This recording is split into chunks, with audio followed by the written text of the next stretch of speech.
"That's a biggie," Donald Trump said when he drew Manchester United to face Leeds United in the quarter-final of the 1991–1992 Rumbelows League Cup. Little did the future President of the United States know he had just sentenced the two rivals to a trio of meetings that would go down in history. In brilliant archive footage shared by ITV on their YouTube channel, Trump joined Ian St. John and Jimmy Greaves in drawing the teams for the fifth round.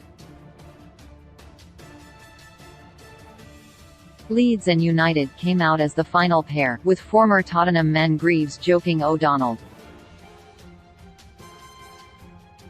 you don't realise what you've done there." What Trump had done was arrange the last of 3 meetings across all domestic competitions within 18 days, truly reigniting a rivalry that has run hot through both sides of the Pennines ever since, and will do so again when they meet twice within 5 days this week.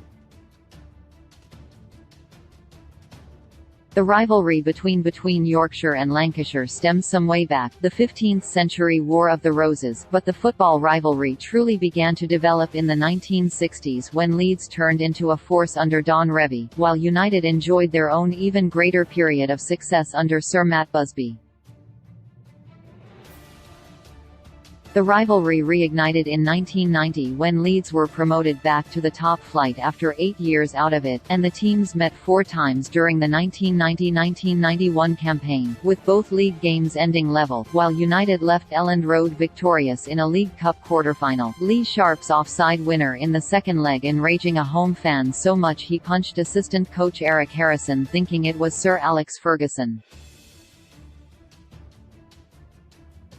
And so the tone was set for a feisty reunion the following season, with United and Leeds vying for the title. Calendars were already marked for the December 29th league meeting at Elland Road, with United having lost just once during the first half of the campaign and on the back of 5 consecutive wins, leaving them 2 points clear of their hosts at the top of the table. Upon arriving in West Yorkshire for the first of 3 occasions, the United coach was met with the usual hostile atmosphere. More than 32,000 filled the ground as Ferguson's side, including a first appearance at Elland Road for Ryan Giggs, got on the front foot and eventually took the lead through Neil Webb. But with 10 minutes left, Leeds equalised from the spot and the first meeting ended even. Round 2 was due to take place shortly after the New Year, this time in the FA Cup, but torrential rain saw it postponed. Meanwhile, the Reds allowed Leeds to go top after losing 4–1 at home to Queen's Park Rangers. And so Ferguson's men went back over the Pennines on January 8, a dark and cold Wednesday night that Trump didn't fancy in the end. His loss. Leeds this time came out as the protagonists, taking the lead through Gary Speed. But the away end erupted not long after when Clayton Blackmore curled an outstanding free kick into the top corner. Neil Webb wanted to take it, Blackmore told The Independent in 2020. "I said, no, Webby, I've got the range. I'll just move it to the left." Leeds goalkeeper John Lukic had tipped the first one over. "I always say it was one of my best goals, because I knew what I was going to do with it and put it exactly where I said. I didn't smash it, I just curled it into the top left corner." Curl it he did, and the goal put Ferguson's men into the ascendancy led by the intoxicating confidence of Giggs, who capped off the win with goal number 3 after Andrei Kanchelskis had scored minutes earlier. He showed this time he had learned from his previous visit, Ferguson said of Giggs. "Leeds' tactics tonight caught us napping, so the majority of our attacks were down the left. That meant Ryan had to accept a lot of responsibility, but that is no problem to him. The experience alone of playing here will do the lads so much good. To go to Leeds and win is a feat at any time, but to do so after QPR made it extra special.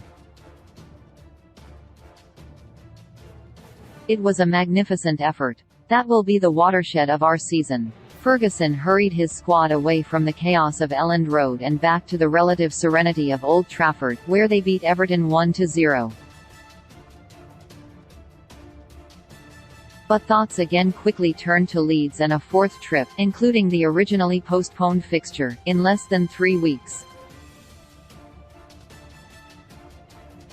The heavens remained closed for the second attempt at the FA Cup clash and the final episode of the trilogy, by which time tensions had been boiling over from both sides. Along with the league meeting back in December, this was the one that mattered for both, as it left open the chance for a traditional league and cup double. Despite another barrage of home pressure, the ball seemingly sucked towards goal by more than 28,000 Yorkshiremen, United stole a lead before half-time when Giggs, again acclimatising to the pressure cooker environment, set up Mark Hughes. Howard Wilkinson's side huffed and puffed but were met with an iron-clad defence, and in compromising that, ran into a seemingly unbeatable Peter Schmeichel. United held on, just before another hasty but happy exit. Ultimately, despite elimination to Southampton in the fourth round of the FA Cup, United's progression into the latter stages of the League Cup would see them falter in the First Division. Ferguson's men won the final on April 12, Brian McClare's goal enough to hand the Reds a 1-0 win against Nottingham Forest, but drew at Luton Town 4 days later before 3 consecutive defeats all but handed Leeds the title. But so much of what encapsulated Ferguson's United came in that 18-day period. The ability not just to survive in the most hostile of away day environments but to thrive, harnessing the backs against the wall mentality that saw them go on to dominate the Premier League era. The trilogy, also known as the Elland Road Saga, came to typify a level of transpennine hatred that held firm despite Leeds' 16-year absence from the top flight, through odd cup games and the schadenfreude of seeing their rivals stumble. Meetings between the two take on less significance now, in terms of them influencing the destination of league titles, anyway.